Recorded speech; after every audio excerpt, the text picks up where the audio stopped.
कल्पना कीजिए कि आपके भीतर एक ऐसी शक्ति छिपी हो जो सदियों से सुप्त अवस्था में पड़ी हो। योग और तंत्र शास्त्रों में इस शक्ति को कुंडलिनी शक्ति कहा गया है। माना जाता है कि जब ये शक्ति जागृत होती है तो व्यक्ति के शरीर, मन और चेतना में गहरे परिवर्तन होने लगते हैं।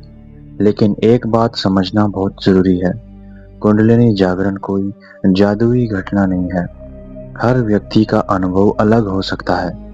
इसलिए आज की वीडियो में हम जानेंगे कुंडलिनी जागरण के बाद शरीर में महसूस होने वाले 9 रहस्यमय बदलावों के बारे में।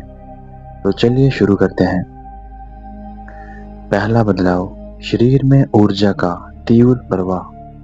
कुंडलिनी जागरण के शुरुआती संकेतों में सबसे आम अनुभव होता है शरीर में ऊर्जा का तेज प्रवाह। कोई साधक बताता है कि उन्हें ऐसा महसूस होता है जैसे रीढ़ की हड्डी के नीचे से कोई गर्म जैसी ऊर्जा ऊपर की ओर बढ़ रही हो। कभी कभी ये ऊर्जा झुनझुनी कंपन या हल्की गर्मी का रूप में महसूस होती है। हल्की गर्मी के रूप में भी महसूस होती है। ऐसा लग सकता है जैसे शरीर के अंदर कुछ जाग रहा हो और वर्षों से बंद पड़े रास्ते खुल रहे हों। दूसरे बदलाव की बात करते हैं। दूसरा बदलाव है नींद के पैटर्न में बदलाव, यानी स्लीपिंग पैटर्न।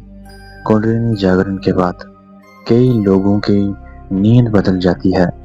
कुछ लोगों को बहुत कम नींद की आवश्यकता महसूस होती है, जबकि कुछ लोगों को शुरुआत में अधिक नींद आने लगती है।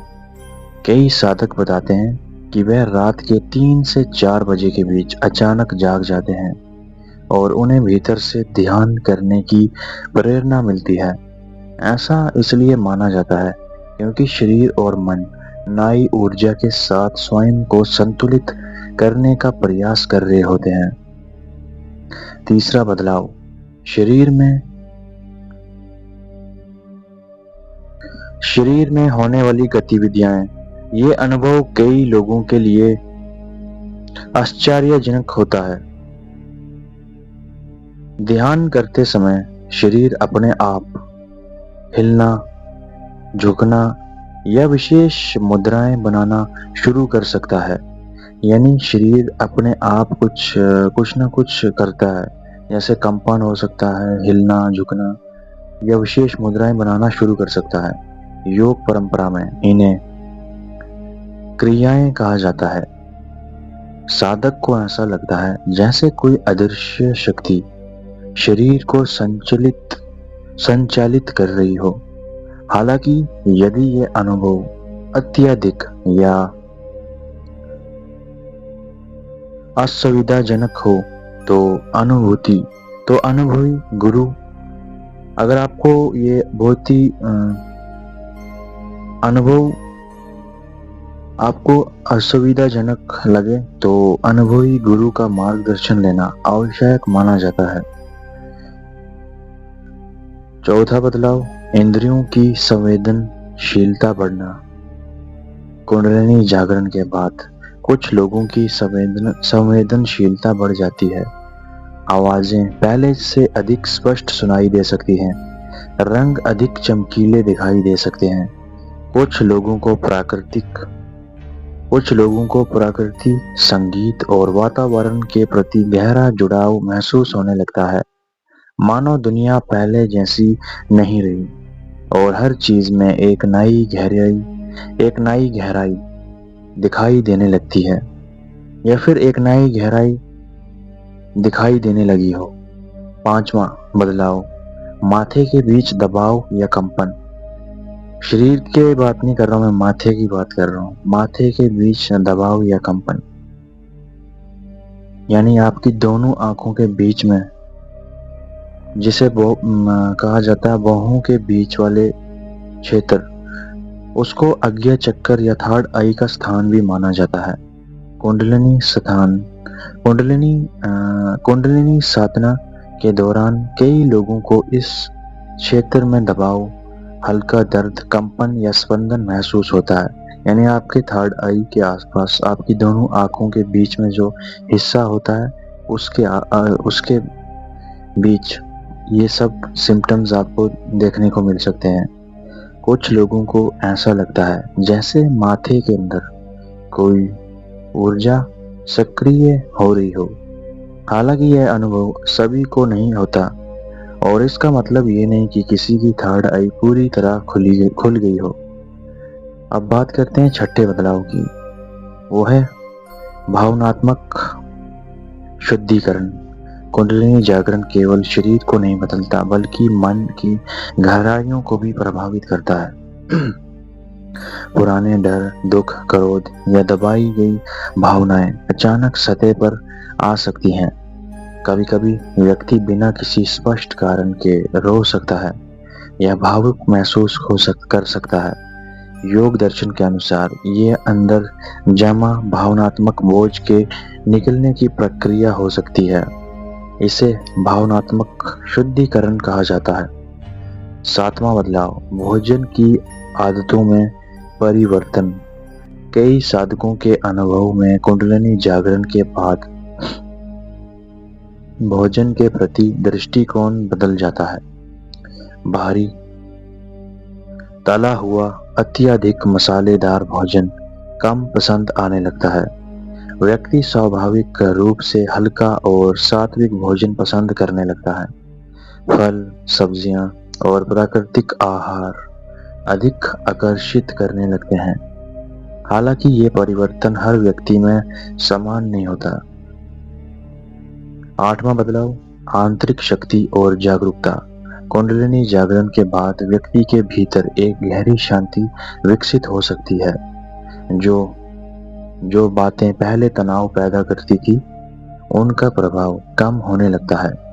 मन वर्तमान यानी प्रेजेंट में, वर्तमान क्षण में अधिक रहने लगता है। धीरे धीरे व्यक्ति अपने विचारों और भावनाओं को केवल देखने लगता है, उनसे पूरी तरह जुड़ नहीं जाता। यही जागरूकता आध्यात्मिक विकास का महत्वपूर्ण हिस्सा मानी जाती है। नौवां बदलाव, चेतना में विस्तार का अनुभव। कुंडलिनी जागरण का सबसे गहरा प्रभाव चेतना पर माना जाता है। कई साधक बताते हैं कि उन्हें ऐसा महसूस होता है जैसे वे केवल शरीर नहीं हैं, बल्कि किसी विशाल चेतना का हिस्सा हैं। कभी कभी ध्यान के दौरान गहरा आनंद या दिव्यता का अनुभव हो सकता है। ऐसे अनुभव शब्दों में पूरी तरह व्यक्त करना कठिन होता है। इसी कारण प्राचीन ऋषियों ने इसे आत्मिक जागरण की दिशा में एक महत्वपूर्ण चरण माना है। दोस्तों, कुंडलिनी जागरण एक अत्यंत गहन और व्यक्तिगत प्रक्रिया मानी जाती है और कुछ ऐसे बदलाव हैं जो शायद शब्दों में हम नहीं बता सकते। जिसने एक्सपीरियंस किया है वही समझ सकता है, क्योंकि कुछ चीजें ऐसी ही हो सकती है जिन्हें हम सिर्फ फील कर सकते हैं लेकिन बोल नहीं सकते। तो सुनने में ये सब आपको आम लग रहा है, लेकिन जिन्होंने एक्सपीरियंस किया है उन्होंने बहुत सुकून भरी लाइफ रही है उनके उसके बाद, और जो सुकून उनको मिला है वो शायद वो भी एक्सप्लेन नहीं कर सकते। तो ऊर्जा का प्रभाव, नींद में बदलाव, भावनात्मक शुद्धिकरण, बढ़ी हुई जागरूकता और चेतना का विस्तार, ये सभी अनुभव कुछ साधकों द्वारा बताए गए संकेत हैं। यानी वे संकेत हैं, ये वही संकेत है जो जिन लोगों ने एक्सपीरियंस किया है और उन्होंने आगे अपना एक्सपीरियंस शेयर किया है, तो ये वो अनुभव है। लेकिन ये याद रखना महत्वपूर्ण है कि हर शारीरिक या मानसिक अनुभव को कुंडलिनी जागरण मान लेना सही नहीं है। हालांकि मैं यह बात आपको हर वीडियो में कहता हूँ, यदि कोई अनुभव आपको परेशान कर रहा हो या स्वास्थ्य से जुड़ी समस्या हो तो चिकित्सकीय सलाह लेना आवश्यक है। आध्यात्मिक मार्ग का उद्देश्य केवल रहस्यमय अनुभव प्राप्त करना नहीं, बल्कि स्वयं को बेहतर समझना और जीवन में संतुलन लाना है, यानी एक बैलेंस लाना है। आपको मतलब सब कुछ बैलेंस करके चलना है, सिर्फ एक ही साइड पे आपको जोर नहीं देना है, क्योंकि लाइफ में हर चीज को बैलेंस करना पड़ता है, फिर वो लाइफ एक हेल्दी लाइफ रहती है। अगर आप एक ही चीज करोगे तो खराब हो जाएगा। अगर आपको ये जानकारी पसंद आई हो तो वीडियो को लाइक करें, चैनल को सब्सक्राइब करें और कमेंट में अपनी राय जरूर शेयर करें।